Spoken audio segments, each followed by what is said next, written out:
Oh boy, it's been a while. I don't do these chronological order videos that often, since I need like a whole series of films to come to a relative close. But now that Logan has been released and the fate of the next X-Men film is a bit unsure, I thought might as well do an updated version of my X-Men timeline. Now, fair warning, A, this will obviously contain spoilers for all the X-Men films. B, this is going to get confusing at points, and there might be a few little plot holes, because, well, if you've seen the X-Men films, you know it can get confusing, and there are plenty of plot holes. And C, I'm not including Deadpool in this, because it doesn't really line up with this universe at all. Which, as we get more and more into this, might sound like a joke, but I'm warning you, no Deadpool.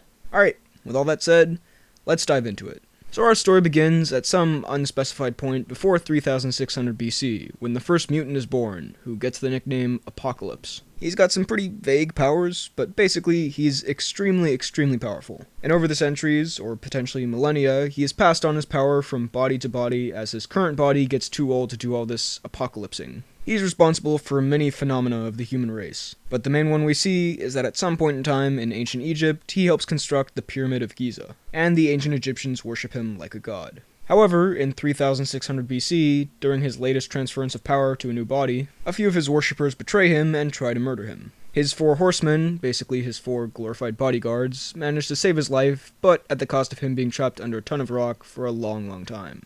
And now you can keep him in the back of your mind for a while, cause he won't be back for a bit. Let's fast forward now just a bit, and by just a bit, I mean thousands and thousands of years to 1845, when a young mutant boy called James Howlett is hanging out with his friend Victor when Victor's dad kills James's dad. Due to the trauma of this situation, James goes through mutant puberty, I guess, and bone claws grow out of his knuckles. He uses these to kill Victor's dad, who is revealed to be his dad. What a twist! After all this drama, James and his brother Victor run off to have more adventures throughout the years. And since their mutations also make them pretty much immortal, they live throughout the ages. They fight together in the Civil War and in World War I. Along the way, James also adopts the name Logan, and will eventually become Wolverine. Then, a few years later, World War II starts, and so does the Holocaust. One mutant, Eric Lencher, is being dragged away from his family at Auschwitz when his mutant powers of metal manipulation start to manifest, and he bends a metal gate before being knocked out. And who happens to be watching him but super powerful mutant Kevin Bacon, whose name in the series is Sebastian Shaw,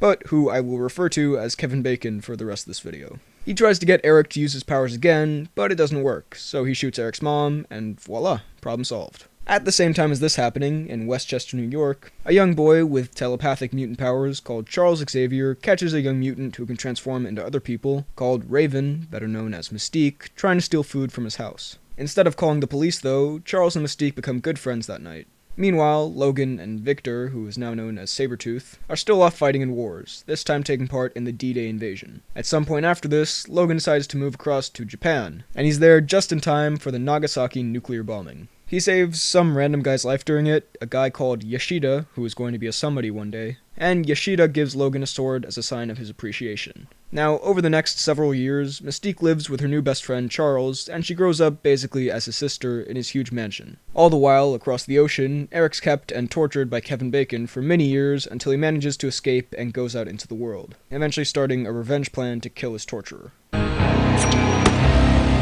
Also, this might seem a bit random, but while going around the globe in his revenge plot, Eric meets a nice woman, gets her pregnant, and then leaves her. The kid that woman has, though, becomes a super fast mutant called Quicksilver, who at one point later in time crosses paths with Wolverine. More on him later, though. Now, around the year 1960, a scientist called Bolivar Trask, who has a bit of an obsession and fascination with human evolution, discovers the X gene, basically the mutant gene, while doing research. And he predicts that if mutants exist, it's only a matter of time before humans go extinct, so he's trying to find a way to control mutants. And he also gets a personal bodyguard, William Stryker, who you'll find seems to A, pop up a lot in the story, and B, really doesn't like mutants. Like, at all. But we'll let them sit for a while, because now things get interesting. Eric's revenge hunting schemes have almost led him to Kevin Bacon, who's gotten a team of mutants of his own at this point, including mutants like Emma Frost and Azazel. A CIA agent called Moira McTaggart accidentally discovers this and goes to Charles Xavier, who at this point is a leading mind in mutations and all that. He comes with her to the CIA to help solve the case of these crazy powers Moira saw. And thanks to a little demonstration by Mystique, the CIA soon start believing and helping them. They locate Kevin Bacon, unfortunately, at right about the same time that Eric does. And before Eric can really revenge it up, the CIA interrupt, and in the mess that follows, Kevin Bacon escapes. However, Eric now joins up with Charles, Mystique, Moira, and another mutant scientist called Hank McCoy. to work together for a common goal. However, to take down Kevin Bacon from doing whatever evil stuff he's doing, probably something to do with nuclear war between America and Russia, these four need a little help. So Charles uses a mutant finding machine called Cerebro to find a team of mutants to work with them. These mutants include a stripper, a cab driver, an army prisoner, and a guy who can scream really loud. What, we some kind of Suicide Squad? They also try to recruit Wolverine, who's hanging out in the States at this time, but you can probably guess that doesn't go super well. Excuse me, I'm Eric Lensher. Charles Xavier. Go f*** yourself. Charles and Eric then head over to Russia to get information from Emma Frost, and now they basically know the villain's whole plan. Now, back at home, these young X-Men, if you will, are hanging out and giving out nicknames like Havoc and Magneto and Professor X. But, like my mom always says, it's all fun and games until Kevin Bacon shows up. After crashing the party, turning some CIA guys into pancakes, and killing one of the team members, he leaves the group in a bit of a slump, so they go through an extensive training montage to get their powers and spirits back up. Now, while the X-Men are bonding and getting ready to take down the evil forces once and for all before the world is basically destroyed, Eric is making Mystique more and more independent and proud of her mutant self, while Hank McCoy is pretty much going the opposite direction, and trying to find ways to keep his mutant self at bay. He tries a serum to fix his huge beast feet, but instead of stopping the mutation, it enhances it, and he becomes a big blue furry guy. With all this, the X-Men fly out to the Cuban beach where, long story short, Magneto finally finds the true reaches of his powers, there's a big beach fight between the X-Men and the bad guys, and Eric finally confronts Kevin Bacon for real and gets his long-awaited revenge by pushing a coin through his head while Charles is holding him in place and can feel the whole thing. Pretty brutal. After this, the Russians and the Americans fire missiles at the beach to wipe out this crazy mutant force they're seeing for the first time, but Magneto stops the missiles, and is about to throw them right back at the humans, who he's starting to get quite a distaste for, when Moira starts shooting at him so he'll stop. He deflects the bullets with ease, but not with much care, as one of them ricochets into Charles' spine, paralyzing him from the waist down. Magneto isn't very happy about it, but also isn't too sad, as he just teleports away with Mystique and Kevin Bacon's former henchmen. The remaining X-Men take Charles back to New York, where he starts rolling around in a wheelchair, and he also decides to erase Moira's memories of the whole incident, so she can live a better life, or some nonsense like that. Now Charles decides to start up a school for mutants, while Eric is setting up his brotherhood of basically bad guys. However, the Vietnam War is getting worse around this time, and so a lot of the students and teachers at Charles' school get drafted. And after losing Eric and Mystique and his legs and now his school, he feels completely broken, and so starts taking a serum that Hank designs that will give him the use of his legs back, but takes away his telekinetic powers. He becomes addicted to the serum and becomes a bit of a washed-up junkie. Also, something that doesn't really help with this is that Eric accidentally kills JFK. Yeah. He's trying to save JFK by curving the bullet because JFK was apparently also a mutant, but in the process he accidentally killed him. Early on in the year after, he turns himself in and is locked up permanently in the Pentagon. Also, after this whole big incident in Cuba where mutants really became prominent to different world governments, a program called Project Wide Awake is started to investigate the mutant X gene, with Bolivar Trask all up in that. This ends with the capture, torture, and experimentation of a lot of mutants, including Angel Salvador and Azazel. Bolivar Trask uses the mutant DNA to propose the Sentinel Program, which is basically a bunch of giant robots that can target and eliminate mutants when needed. These aren't really taken seriously at first, until Mystique, having found out about the torture of her mutant friends, finds Trask and shoots him in the head. This helps propel the Sentinel Program to full force, and also Mystique is captured by the government, so her shape-shifting DNA is used to make the Sentinels that much more advanced. I guess it took about 50 years for these Sentinels to fully develop though, because we won't really be seeing much of them for a while. Meanwhile, Wolverine is off, you guessed it, fighting another war, this time the Vietnam War. However, his brother Sabretooth is getting a little bit out of control, and due to some less than gentlemanly conduct on his part, the two are sentenced to death by firing squad. Their healing factors save them though, and they're approached by our old friend William Stryker, who now is putting together a mutant team called Team X, which consists of a bunch of C-list mutants, plus Wade Wilson and Will.i.am. They go on their first mission in Nigeria, but Wolverine isn't a big fan of the awful and brutal way the team treats some of the local people, so he leaves the team. Over the course of the next 6 years, Logan heads back to his home country of good old Canada, and he becomes a lumberjack. Stryker isn't too happy with Logan leaving though, so he sends a mutant named Kayla Silverfox to undercover keep an eye on him. Logan, of course, falls in love with her, and they live happily for a few years, and she tells him boring stories about foxes and tricksters and moons and whatnot, that eventually lead to him taking on the name Wolverine. Meanwhile, Stryker is kidnapping young mutants to harness their powers and turn them into weapons, including his own son, Jason, Emma Frost, I guess, and Scott Summers, the brother of Alex Summers from earlier. He plans to use the DNA from these different mutants to create Weapon 11, which is a culmination of all these different powers in the body of Wade Wilson, aka Deadpool. Kind of. Now, at some point in these years, in an unexplained way, Charles Xavier gets out of his slump of depression and drug binging and opens up his school again. They don't explain what gave him the motivation in this timeline, he just does. And also, something else that is unexplained in this timeline, but I guess happens. Magneto manages to get out of the Pentagon, and him and Charles reconnect on some level, despite all the awful things Magneto did to Charles. They kind of become friends again, is the bottom line. Meanwhile, William Stryker still isn't done, because he also wants to turn Logan into the ultimate weapon for him. So he hatches a cunning plan. He gets Sabretooth to go around killing the previous members of Team X, then goes to Logan to ask for help with the whole situation. Logan doesn't buy it and turns him down. But after Sabretooth pretends to kill Kayla, and Logan is pretty devastated, he comes back to accept Stryker's offer. To take down Sabretooth, Stryker convinces Logan to get an indestructible metal called adamantium put over his entire skeleton, making him completely unstoppable along with his healing factor. However, as he's going under, he hears that Stryker plans to wipe his memory afterwards, so he'll be a killing machine for him. So he breaks free and escapes. Logan runs away and tries to hide out with an old grandma and grandpa, but Stryker orders one of the Team X mutants to kill them, and he does. After a confrontation and an unironic walk away from an explosion, Wolverine plans to go after Stryker for revenge. With some assistance from Will.i.am and the Blob, Logan finds out about Stryker's evil plan and facility and goes to find it with the help of an escaped mutant from there, Gambit. Wolverine makes it to the facility, finds out Silver Fox betrayed him and is still alive, and fights Sabretooth. He beats him and knocks him out and frees all the young mutants, who are greeted outside by Charles Xavier, who I guess sensed all the mutants in danger, and he takes them away to his school. All while this is happening, Wolverine fights Deadpool, now with the help of Sabretooth, who has decided that because they're brothers, he'll fight by his side. Wolverine and Sabretooth end up beating Deadpool and killing him, but despite this friendly back-to-back, they're still enemies. Wolverine, however, is shot in the head with an adamantium bullet by Stryker, which knocks him out and erases some of his memories, but also doesn't kill him for some reason. Basically, he loses all of his memories about Weapon X, about his adventures here, about everything, basically. Stryker is sent away to walk until his feet bleed by Silver Fox, but he's eventually picked up by a military convoy. Don't worry, he'll be back. Wolverine then runs away and goes off into the world, moving from city to city, and with no real sense of who he is or his purpose in the world, ends up fighting in cage matches at bars for money. Now, towards the late 80s, Charles and Eric are out in the world together looking for mutants to recruit for Charles' school, because Eric has seen the errors in his ways, or something. They find a young telepathic mutant called Jean Grey and take her in despite the immense dangerous power that she could potentially harbor. Charles is aware of this Dark Phoenix power, as it's called, but sets in some telekinetic barriers to stop it, for now.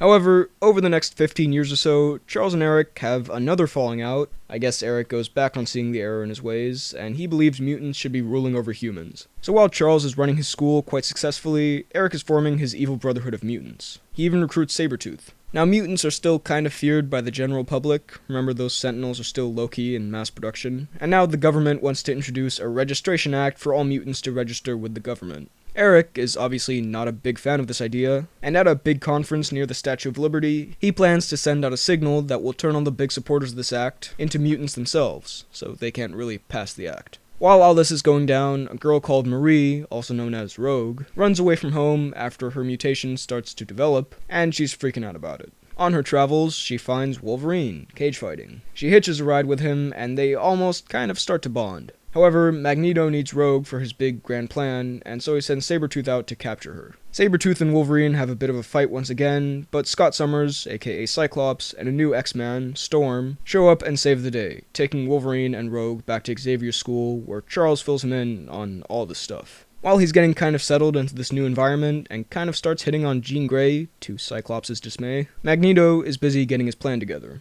Mystique, who's still working for him, kidnaps a senator who's trying to push this Mutant Registration Act, and Magneto tests his mutant-defying machine on him, and it works. Then, a bunch of stuff happens. Wolverine accidentally stabs Rogue and she absorbs his powers to heal herself. She then runs away and is taken away by Magneto. Charles is sent into a coma because of some green goo placed in Cerebro. And Magneto's plan is coming to a head at the Statue of Liberty. The X-Men arrive and are able to stop him, in the process saving Rogue, letting Mystique slip away, and putting Magneto in a plastic prison cell. After all these adventures, Wolverine, who's still got those memories lost in his brain from that adamantium headshot, is starting to have nightmares about his past, and so asks Charles to help him with that. Charles sends him off to the Weapon X facility at Alkali Lake, where Stryker initially gave him the adamantium and turned him into what he is today. Wolverine checks it out, but doesn't find much except for an abandoned dam. And a wolf, if my memory of X2 serves me correctly. Meanwhile, William Stryker, surprise surprise, still has a huge vendetta against mutants, and gets the location of Charles' school and the inner workings of the Cerebro machine by interrogating Magneto in prison. He wants to conduct a raid on the school, which can lead him to Cerebro, which, through more evil planning, can lead him to killing every mutant on the planet. So he concocts another one of his devilish Stryker plans. He forces a teleporting mutant called Nightcrawler to attempt to kill the president for mutant freedom and rights. This gives him the authority to attack the school, while Storm and Jean Grey find Nightcrawler and recruit him to the team, and Charles and Cyclops go to visit Magneto in prison, where Charles is kidnapped and Cyclops is overpowered by Stryker's new bodyguard called Lady Deathstrike.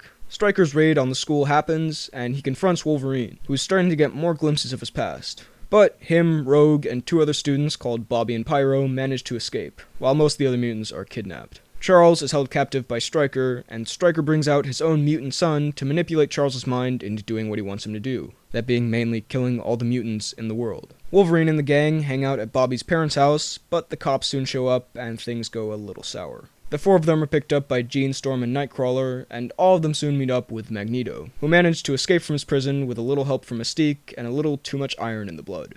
Too much iron in your blood. They realize that Stryker's secret base is actually underneath Alkali Lake, and they go to infiltrate it to save Charles, Cyclops, and all the other mutants. In the action that follows, Wolverine has a face-off with Lady Deathstrike and kills her, and gets some more severe flashbacks from his times at Weapon X. The mutants are freed, and Magneto manages to get control of Charles and Cerebro back. However, although he seemed like he wanted to be good again there for a little bit, he changes Charles' objective from killing all the mutants in the world to killing all the humans. Luckily, he's stopped just in time, and the X-Men leave the premises, with Magneto, Mystique, and the newest member to the bad guy team, Pyro, going a separate way. Stryker is chained to the dam at Alkali Lake, which then bursts, killing him while the X-Men fly away. However, the X-Plane isn't in tip-top condition, and can't make it properly all the way. So to save them, Jean uses her powers to hold off the flood for just enough time for the plane to get away. She is then overwhelmed and dies, which is pretty devastating to everyone on the team. A few months pass, and life somewhat continues as normal, although the X-Men are still a little torn up over the loss of Jean. Cyclops in particular has kind of gone mad and is super reclusive now after Jean died. Generally speaking though, life is moving on decently well for the mutants. Wolverine is now teaching a bit at Charles' school, and Hank McCoy has gotten himself a political seat, as the X-Men recently had a little visit to the president's office to clear up who are the good guys and who are not. He's the Secretary of Mutant Affairs now in the presidential cabinet, and he's told that the government has found, thanks to this kid, a way to suppress the mutant gene. He goes to tell Charles and company, who are pretty shocked by this, to say the least. While this is happening, Magneto is still on the run as a fugitive, but Mystique has been apprehended by the FBI and is being interrogated about Magneto's whereabouts. Magneto isn't very happy about this, and plans to break her out. He's also, as you would expect, not too fond of this whole mutant cure idea, and is once again recruiting mutants to his brotherhood to fight against the humans. Meanwhile, Cyclops, who is still distressed about Jean's death, goes to Alkali Lake where she died and has a little bit of a meltdown. However, Jean comes back to life thanks to the evil Dark Phoenix force inside of her, and after a few pleasantries, she kills Cyclops. Storm and Wolverine come and are very surprised to see Jean alive, and they take her back to the school to see what's happened to her. Charles discovers that the Dark Phoenix force inside of her has basically unlimited power, and is quickly getting out of control. So he's starting to get a bit concerned. Wolverine, however, who's still very stunned and happy to see Jean alive, doesn't fully go along with Charles. Also, throughout this whole time, there's this whole thing with a mutant called Angel and his dad learning to accept him, and it's not really super important to the main story, so I'm just gonna mention it here. I'm just saying it because I know someone will be like, where's Angel and his dad? Alright, there you go. Hope you're happy. I've got enough to talk about already. Magneto breaks Mystique out of her prison convoy and adds a few new recruits to his team along the way, including the Juggernaut and Multiple Man. However, Mystique is hit by a dose of the mutant cure, and what with her now being useless to him, Magneto abandons her. Now back at the mansion, Jean wakes up, and after a brief confrontation with Wolverine, Jean escapes. She's detected by Magneto, who thinks unlimited power might come in handy for his fight against the cure, and so he goes to find her. Charles and Magneto set aside their differences for a few minutes to try and reason with Jean, but Magneto is not very good at it, and Jean ends up lifting up the house and vaporizing Charles Xavier. She then runs off with Magneto while the X-Men grieve over the loss of such a great man. And by loss, I mean kind of. Also, Rogue is dating Bobby at this point, but he starts showing interest in a new student at the school called Kitty, and again, this is another subplot that doesn't really affect the main story. Wolverine then hears the inner Jean fighting against the Dark Phoenix Force, calling out his name, so he follows that to Magneto's big mutant rally out in the forest. He learns of Magneto's big evil plans, and the X-Men plan to stop him. The next morning, Magneto leads an epic charge on the facility on Alcatraz Island, where the kid with the power to cure mutation is, and the military and the X-Men show up to stop him. The X-Men eventually kind of win and get the kid out of there before Magneto can kill him, and Hank McCoy, now known as Beast, injects Magneto with the cure. But, over with Jean Grey, the Phoenix Force has now fully taken over her, and she's unleashing just total havoc and chaos. Wolverine is forced to make the climb up to her, and he finally kills her to end it all. This obviously isn't so fun for him, and he has nightmares about it for years to come. Magneto goes out on free foot, a mutant no more, but as it turns out, the effects of the cure are temporary, and he starts to regain his metal manipulation powers. And as for Charles, Moira McTaggart, yeah, remember her? She just doesn't seem to age, I suppose. She's looking over the body of Charles Xavier's brain-dead twin brother, who Charles has transferred his consciousness into, and now he's alive again. Yes, that's what happens. Yes, it makes very little sense. Yes, they've never mentioned his twin before. Yes, I know all these things. That's just how it is. Charles is back to life, in another body that looks exactly like his old one.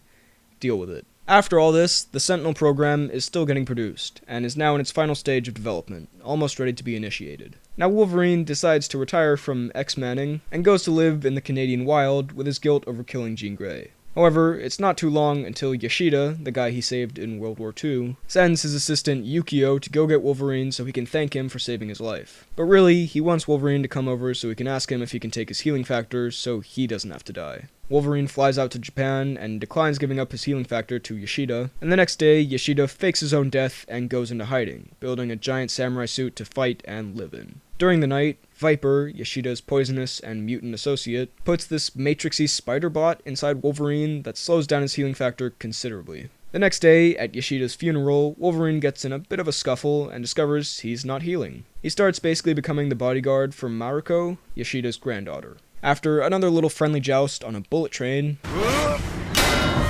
Wolverine and Mariko go off to her little country home and kind of start to fall in love a little bit. However, Mariko gets kidnapped, and now Wolverine and Yukio are out to find her. They end up back at Yoshida's home, where Wolverine finds the parasite in his chest, and very gruesomely removes it while Yukio defends him from a ninja bad guy. Wolverine gets his healing factor back, and saves the day. What kind of monster are you? The Wolverine. They then manage to trace Mariko to this giant Yoshida facility, but on the way, Wolverine has another battle, and this time he loses. He's taken prisoner by Viper and Yoshida in the Silver Samurai suit, but with a little help from Mariko and this archer guy, he's able to fight back. Yoshida eventually ends up with the high ground and extracts all the adamantium from Wolverine's skeleton. Wolverine, as he does, is able to get back up, however, and he kills Yoshida with one final one-liner. You asked me to come say goodbye. Sayonara. He says goodbye to Mariko, who has helped him move on from his Jean Grey guilt, and leaves Japan with Yukio. They presumably part ways at some point after this, maybe because she offered him such a ridiculous costume. Now, after all this craziness, Wolverine is going around the world, finding some place to just chill out, and at one point he heads to an airport where, to his disbelief, Charles and Eric show up, both alive and fully powered. They're there to recruit him back and get him to fight with them against the Sentinels. At some point here, Magneto also helps to recoat Wolverine's skeleton, or at the very least his claws, with adamantium. In the few years that follow this, the Sentinels go fully operational and start slaughtering mutants. They kill some, they put some in giant futuristic camps, they seek out people who might one day have mutant children.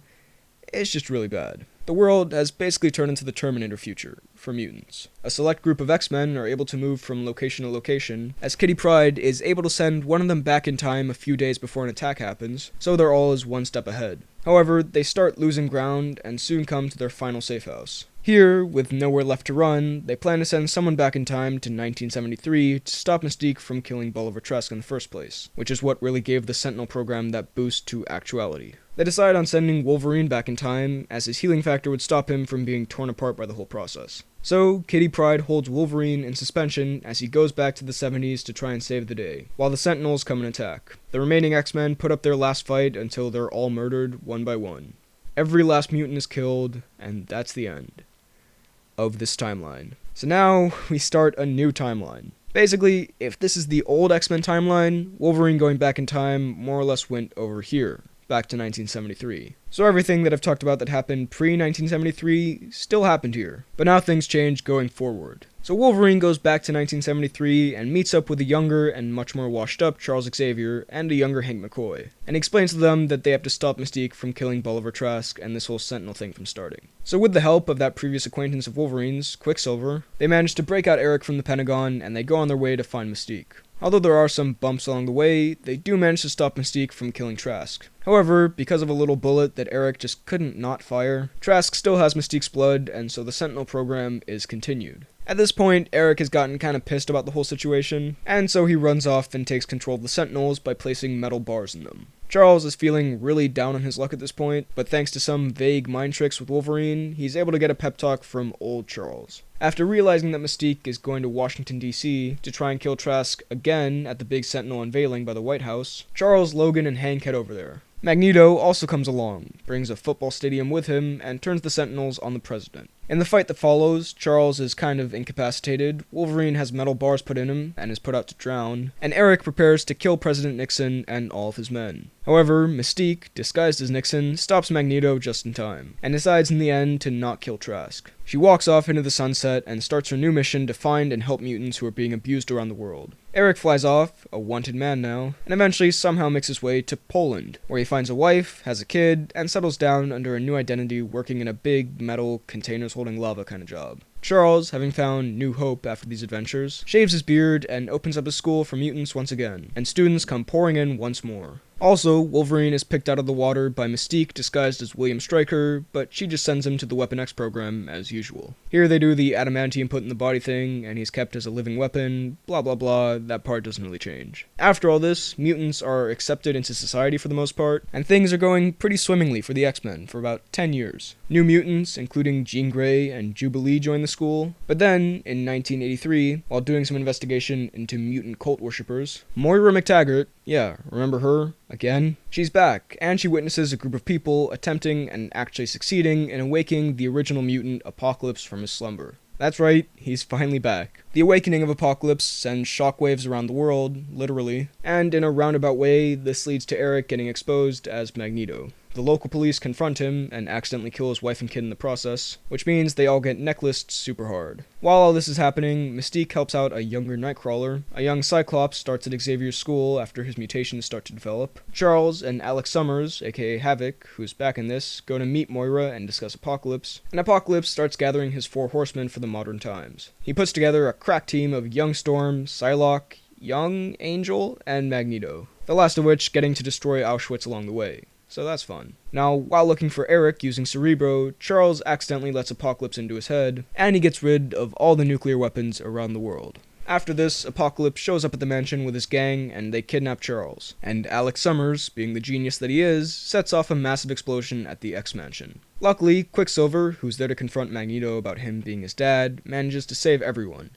Except for Alex Summers. However, putting out a signal that sets off the world's nuclear missiles is going to attract the attention of the government. Specifically, the one government guy with a serious X-Men bone to pick, William Stryker. He shows up at the scene and takes some of the X-Men back to his Wolverine-keeping base at Alkali Lake to interrogate them about the whereabouts of Professor X. The X-Men manage to escape and set free Wolverine along the way, who runs off into the Canadian wild. After the X-Men leave Alkali Lake, some businessmen from the Essex Corporation, basically just some shady company that will later turn into something called the Transigen Corporation, show up and take some of Wolverine's DNA for their own nefarious purposes. We'll get to that later though. So Apocalypse wants to transfer his consciousness into Charles so he can have ultimate power. While he's doing this, he also turns the city into just a giant sandstorm battleground, with pyramids and vanity statues and everything. Charles also finally goes bald in the process. Luckily for him though, the X-Men show up just in time to stop Apocalypse, and with the help of a newly good guy-fied Storm and Magneto, plus the Phoenix fire powers inside Jean Grey, Apocalypse is finally defeated.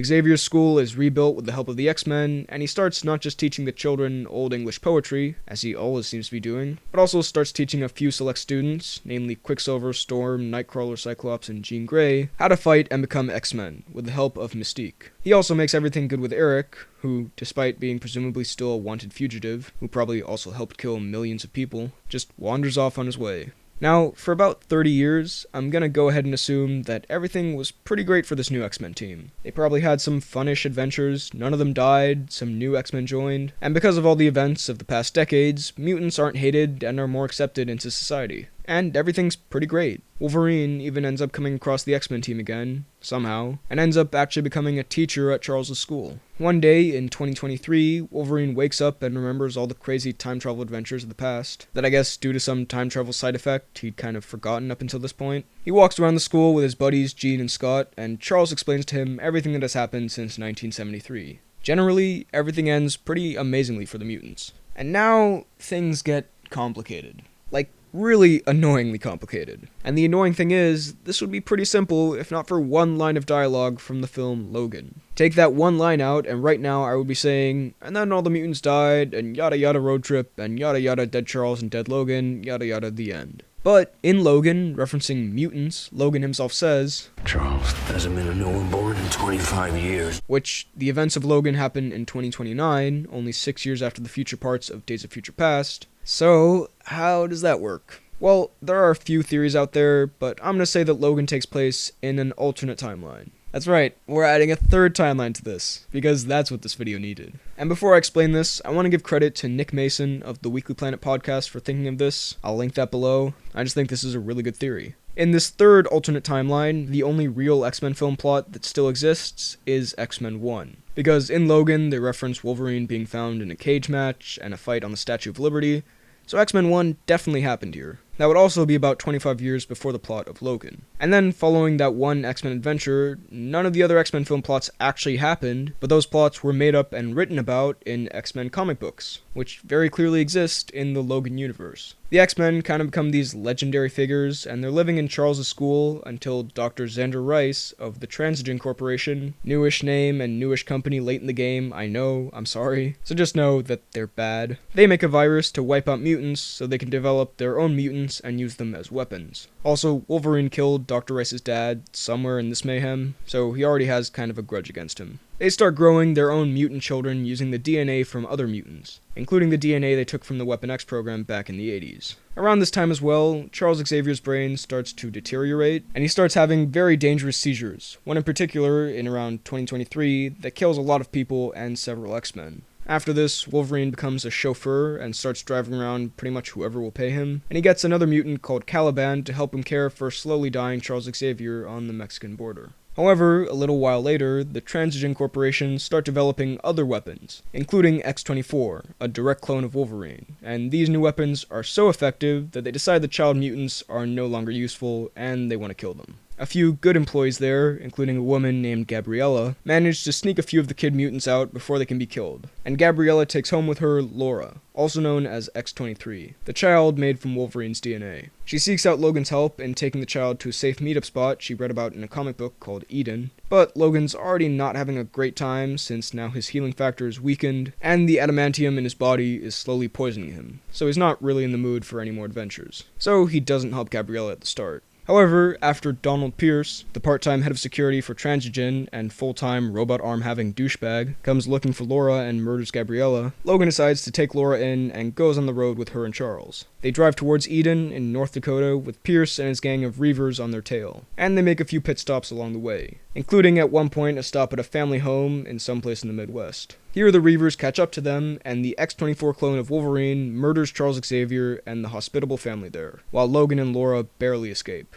Oh, and Caliban dies too. After this, Logan drops off Laura with the other child mutants in North Dakota, and is prepared to go off on his way, and maybe shoot himself with an adamantium bullet that he's been carrying around just in case he wants to end it all, when he sees the Reavers are still chasing the kids. He injects himself with some super mutant juice, which allows him to briefly become the Wolverine of old, allowing him to just slaughter a lot of the Reavers. However, the serum wears off, and he's put up against X-24 again, and to put it lightly, he loses that fight.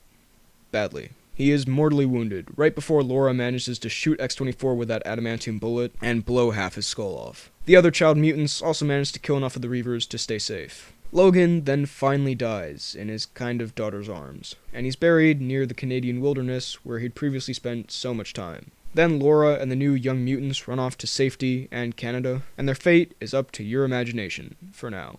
So, there you go. The X-Men movies actually have 3 different timelines. One that ends in the X-Men being slaughtered by the Sentinels, one that ends in the X-Men being killed off by a virus and a few select mutants still on free foot in Canada, and one that ends with all the mutants happy and at peace with the world being taught at Xavier's school. Take your pick. I'm done talking about these films for a while now. So that was the X-Men movie timeline in chronological order. What do you think of this giant mess? Let me know all of your thoughts down below in the comments. While you're at it, be sure to like this video, check out my Instagram and Twitter at BHL_Hudson, and subscribe for more videos like the one you just watched. Thanks for watching, and I'll see you next time.